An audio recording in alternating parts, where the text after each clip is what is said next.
Today is a very, very special day for two reasons.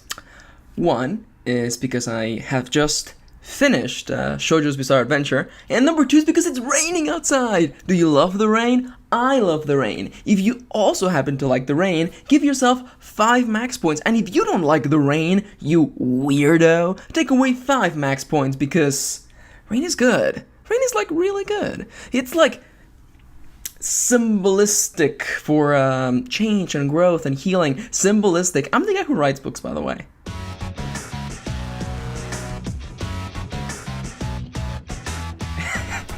Welcome back. Let's do that again. Welcome back, writerly friends, to the NaNoWriMo Care Package, where I offer writing advice and inspiration, and I give you all an update on my crazy NaNoWriMo challenge. And I also stumble on my words and I forget how to do English language. How do I English language? Regardless of that, I am so tired that I was about to do the opening for the VWA. For those of you joining us for the first time, this is the way class is going to work. The way this video is going to work, if you are all new with my silly videos, is that the first half of the video is me answering questions, and the second half is me talking about my crazy NaNoWriMo challenge, which is just about halfway with 10 days to go. That being said, let's dive right into today's questions. This is so casual. Today I am so casual, I haven't even prepared the questions. I am just gonna pick them straight out of the previous video. And there's 2 questions actually. One of them is really good and the other one is even better. So first question goes a little like this. Max, have you ever written both in past tense and present tense in one story? How do you decide which one is right for your story? Well, I have to openly admit that I have never used both in one story because I feel that it's really easy to confuse your reader by switching tenses. I know personally because I've read works that jump between both, and there comes a time in which I myself feel confused because I don't know, okay, is this happening in this time frame or are you talking about what happened before? Why did you just switch on me? What is going on? I think that the last thing you want is your reader to be confused. I mean, that is really why I have beta readers and I have an editor, basically to prevent me from confusing the reader.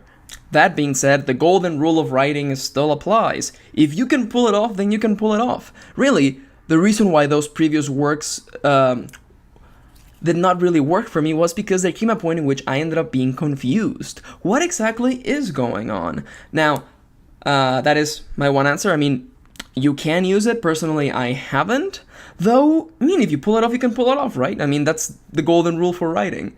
If you can do it right, then it works. As I've said a million times, there really are no hard rules for writing. All of those things that people tell you you can't do or you shouldn't do don't actually matter if you actually can pull off a satisfying and compelling experience. I can feel myself about to start ranting about cliches and tropes, and before I do that, because one of these days I'm just gonna explode and combust into rage, and I was gonna have a really strange analog, but I'd rather not. I dislike cliches, and it's basically that same idea, telling people what they can and cannot do, while I personally believe that you can do whatever you want, and if you can pull it off, even better.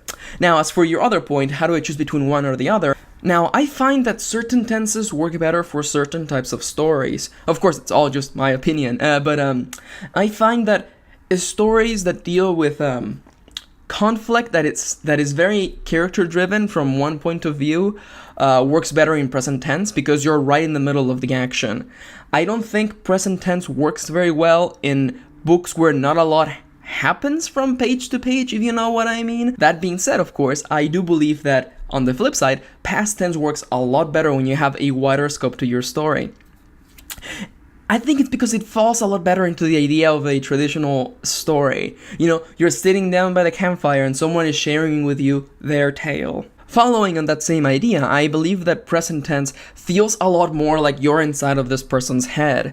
You get a lot of extraneous details and moment-to-moment things, and that is really, without a question, the strength of present tense. It puts you right there. So, if you have to pick between one or the other, and I do kind of recommend you pick one or the other, unless you're trying out some crazy experimental stuff, and in which case I empower you to go out and be crazy and experimental. Otherwise, though, I do recommend you stick to one or the other. If you feel like you're doing a more traditional story that spans a large scope, and you have multiple points of view, I do actually recommend you to stick to past tense. Otherwise, if it's one single point of view and it's very action-oriented, I can English, you guys. I can totally English, I promise.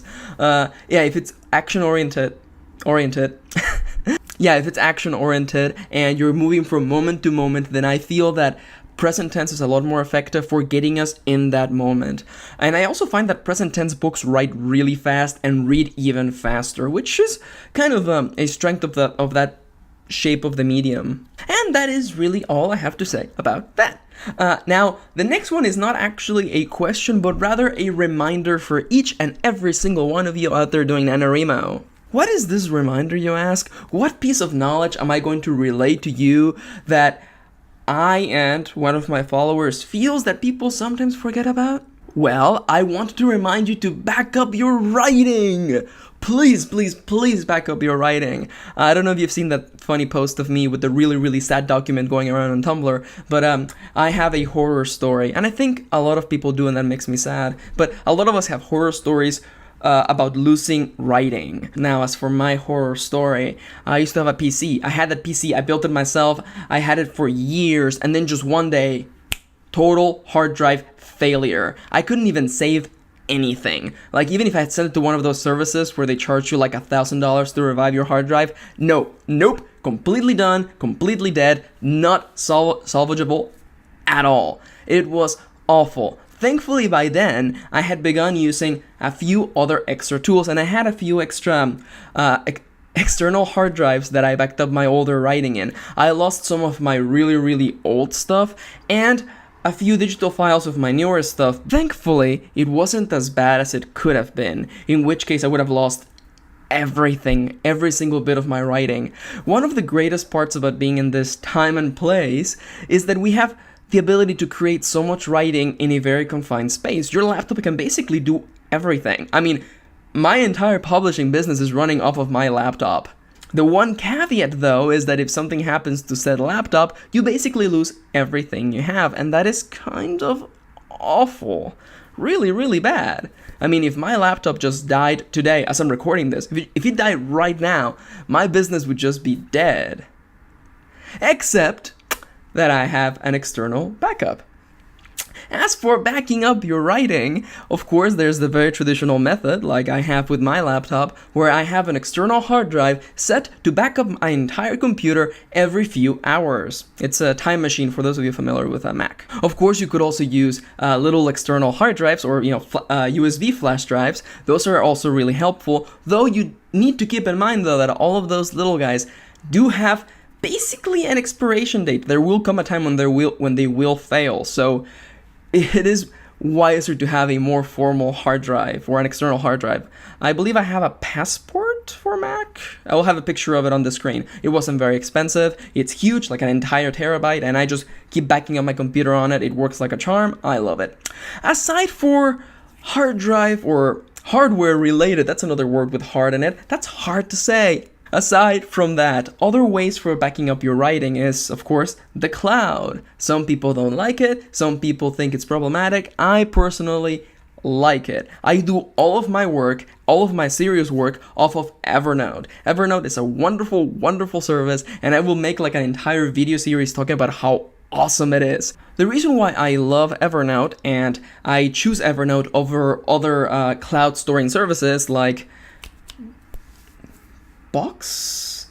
I don't even remember their names anymore. I am so much trash. iCloud, Box.com, Dropbox. That's the other one with a box in it. I don't choose any of those. Man, I am on point today. I don't like any of those. I mean, they're good for different jobs and for different professions, not for mine. I like Evernote because Evernote works on a note system. Basically, everything you upload is a note, and the notes can hold anything you want, from links and bookmarks to actual hard files like music or ebooks.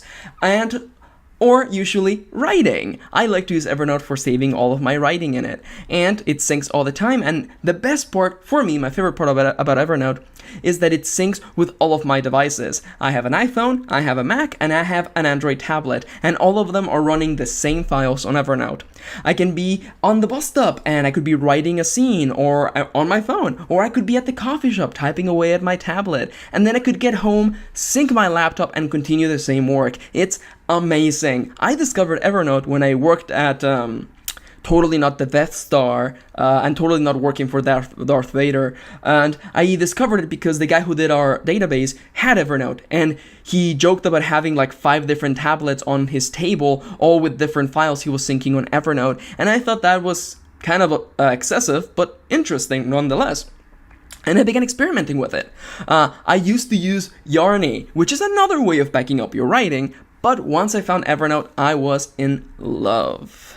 Should I also bring up the fact that Evernote is free? And after a recent change that they had to their business model, there's basically no reason for anyone who's not running a business to pay for Evernote. Generally, Evernote is like $7 a month. If you want to have like more storage space and a few cooler business-oriented options, but otherwise there is no reason. The free version is more than enough. If you're uploading like text files like I am, the 60 megabyte a month upload limit is never going to hit. I have never hit it myself, and I write books for a living.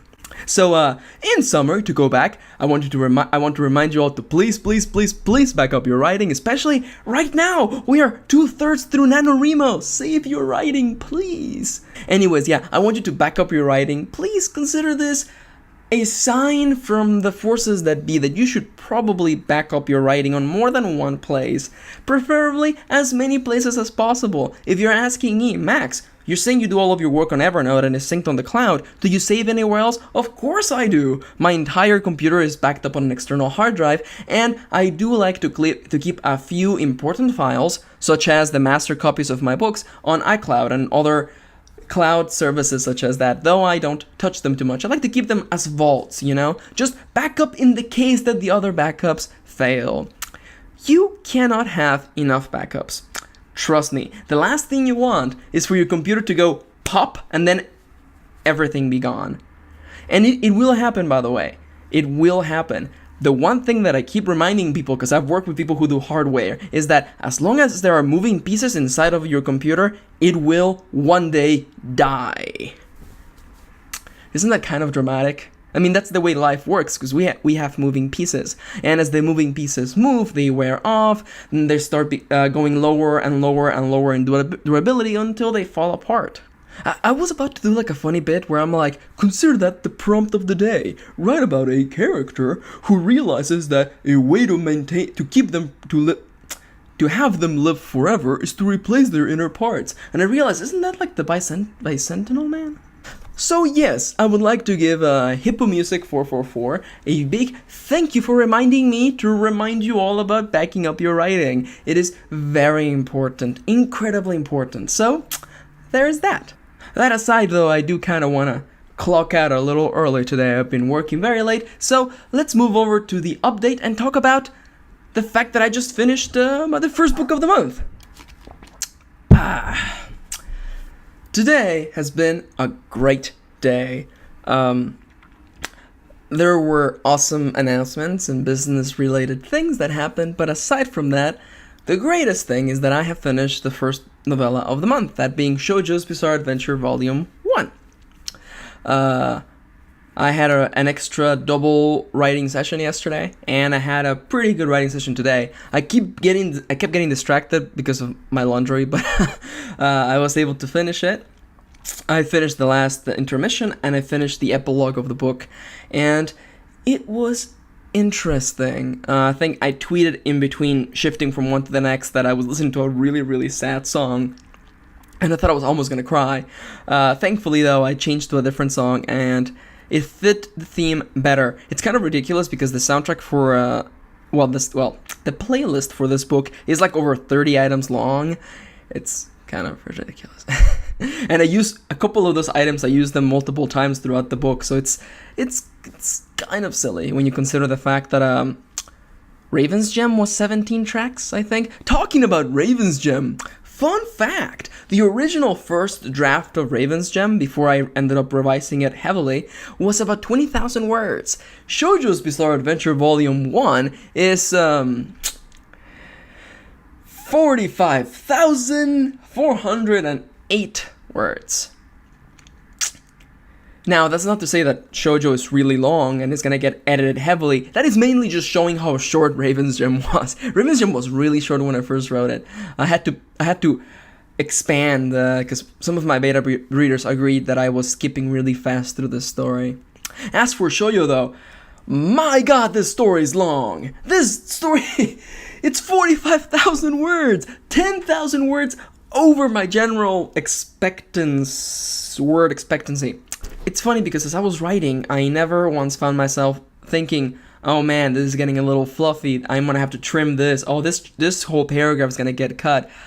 Maybe it's just telling of how engaged I was that I never once questioned the writing or anything. It was fun to write though, I really enjoyed this book. It's really weird because it's generally not exactly the sort of books I write. I like to stick myself to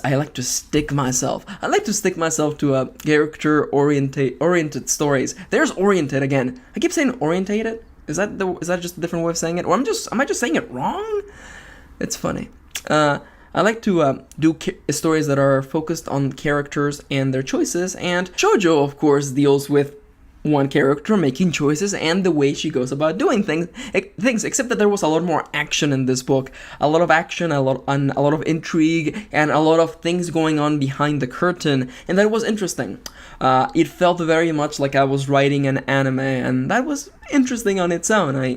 I enjoy anime, and I like the idea of creating fiction with some of an similar flair. I like it.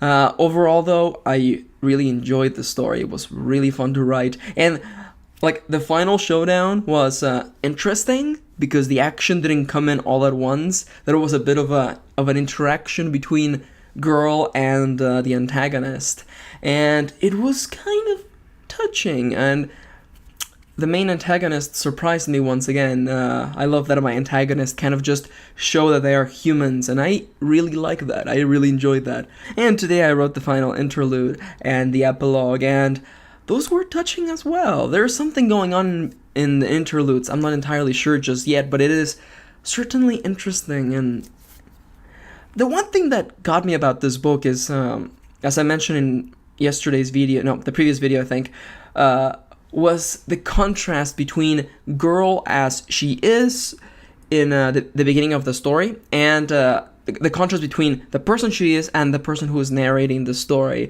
There is clearly a contrast, not only in the language, but also in the way that they behave and the way they express themselves, primarily the way they express themselves. And I enjoy that. And I do get the sort of feeling that girl as the narrator knows more of what is going on than me, and that's pretty good because I'm merely just there for the ride.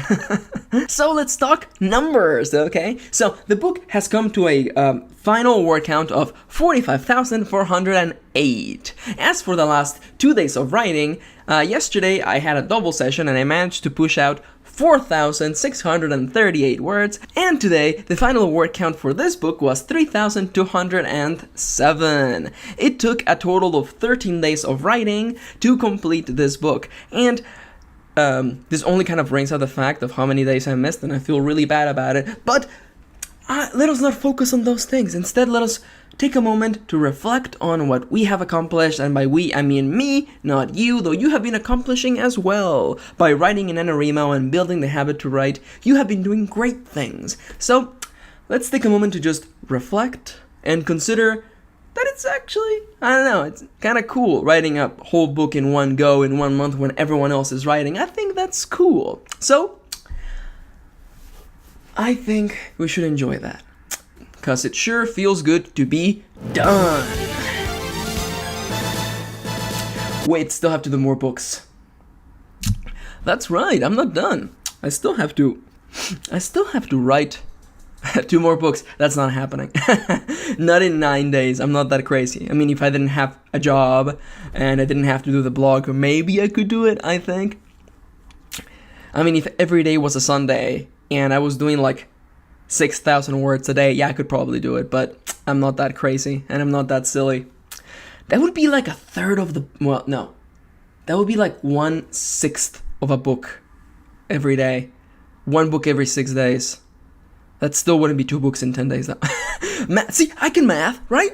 I can math. People were like, lol, Max, what is math? What is air? I don't know. I don't know either. I'm not a chemist. I'm a writer. So I think it's safe to say that the 3 books are not going to happen in 1 month. Not for lack of wanting, trust me. It's mostly because I had to get used to the whole way of making videos along with writing. I'm really used to just writing in NaNoWriMo or just writing in general. It was interesting though learning to do vlogs and making these sort of more casual-esque videos. Aside from that though, I did miss quite a few days because of life and work and other things, and that happens. Life gets in the way. As for the remaining of the month though, I think I can probably write another book in 9 days, though I've been considering other options.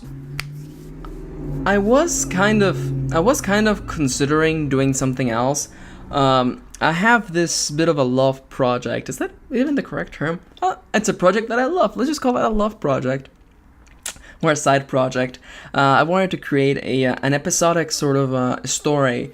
And okay, when people, especially in the gaming community, when you hear episodic, you basically just hear an unfinished story, and that's not what I mean. I mean a legitimately episodic.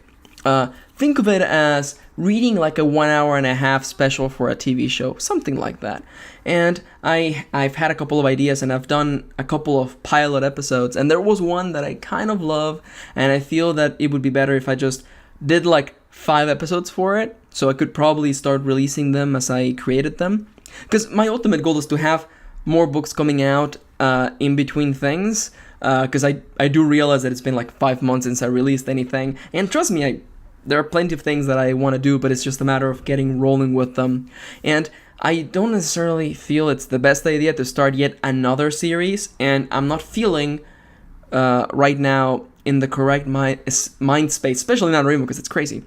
I'm not feeling in the correct mind space to finish the sequels to the first 3 series that I have going on, which is Raven's Gem, Justine's Blood, and A Secret Named Sophie. No, trust me, the sequels are planned and they're coming. It's just that this month is not the best for writing the sequels. And this episodic series may probably be the best way to spend the rest of the month. Each episode comes out to be about 9,000 words. So it will be basically, I'm thinking, well, more like 10,000. So I think I could probably do like 2, maybe 3 episodes in one go. That doesn't seem too bad, right? That would be 4 episodes before I even release anything. Not too bad. That's almost like 2 months worth of content. That's not bad. I think that's not too bad. We'll have to see though. We will have to see what I think. Tomorrow's Thursday in the pocket dimension that I'm filming this, although I think you're watching this on Thursday. I'm going to be out of the office once again. I don't hate Thursdays. I like Thursdays. It's just they're not good for writing. I'm not sure what I'm going to do. I am leaning towards this episodic series. Have I even told you what the name is? It's called King of Fools. It's something really silly that I came up with a long time ago. That it is basically fan fiction of my own work. It's ridiculous. It's incredible. Have you maxed? Do you read my books? I'm a silly guy who does silly stories. Like, I feel like I have to explain when something is really ridiculous, and then I realize that you're subscribed to my channel. Hopefully you're subscribed. If not, subscribe now. If you just subscribe to my channel, give yourself 10 max points. You're awesome.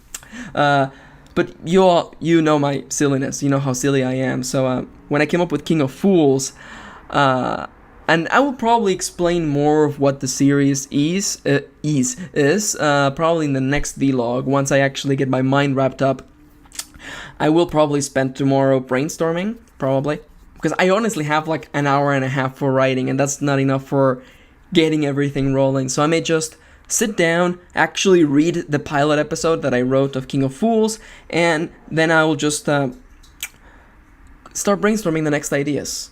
That seems pretty good. I like that the more I'm like selling myself on this. That's really what's happening. I am using you to decide on what I'm gonna do next, because I really don't feel like writing another series that I'm gonna have to pick up later. I don't feel like writing a standalone.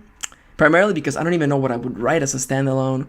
So I do feel that picking up one of these side projects is probably the best way to go about doing things. And King of Fools is just silly. Like, if you ever want to read me doing comedy, that's me. It's me doing comedy. It's me doing silly, really, really silly stories with the nerdiest backdrop that I could possibly have, which is a feudal era, a feudal fantasy world that I created where my characters live. And it's really freaking silly. I am not even kidding you. All day today, all I wanted to do was put on the soundtrack for Crusader Kings 2, and that should be like a sign of the sort of backdrop that the book requires. It's very feudal in nature, but I will talk more about it next time. Yeah, I think I just sold myself on that idea, so I will go for that. King of Fools sounds fun. It's really silly. It's incredibly silly. And I love it because I use a couple of my editor's characters, which I enjoy. Liam is the dumbest, cutest gay baby ever, and everyone loves him because he's just such a dork. I write him like the biggest dork in the universe, and she seems to be okay with it, which is perfect. Has this update even made sense? Like, I'm like 30 minutes into recording, and I'm thinking to myself, have I made any sense? I hope I have. Otherwise, if I haven't actually made sense, I would like to formally apologize for my lack of sense making, and you can all give yourself 10 max points. But if I have made sense, no points, because I win. The house always wins. Regardless of all of that silliness, I would like to thank you again for watching. I have enjoyed this ridiculous journey in NaNoWriMo, just writing and sharing my thoughts with you and my updates with you and seeing your thoughts during the process. People who have been tweeting at me, who have been replying to my tweets and my posts, and have been favoring my tweets, thank you. I look forward to your notes and your thoughts every day. It's amazing. This has been like the most fun NaNoWriMo in years, and I wanted to thank you for that. So, there. Aside from that, of course, if you have any comments regarding the quality of this video, I am using a new encoder, so please let me know if it looks weird. If you have comments and questions, especially questions, feel free to leave them in the comments below, and I will probably answer them in the next video. There weren't many questions in the previous video. What's happening? Give me questions. I will answer them. Even silly questions. Let's open up the floodgates for like a barrage of questions. Aside from that, if you enjoyed this video, please make sure to give it a like. It does mean a lot. And subscribe if you want more. Though you should already be subscribed because I gave you was it 5 or 10? Another 5 if you haven't already subscribed and you are subscribing right now as we speak. Regardless of that though, if you would like even more writing content, feel free to follow my writing blog over at maxkieran.tumblr.com for your daily dose of writing advice, writing positivity, prompts, and more. Thank you for watching, writerly friend, and I will see you again in a couple of days when I'm feeling not as tired and silly, and probably a couple episodes in on a new adventure. Thank you for watching, and I'll see you again next time. Mwah!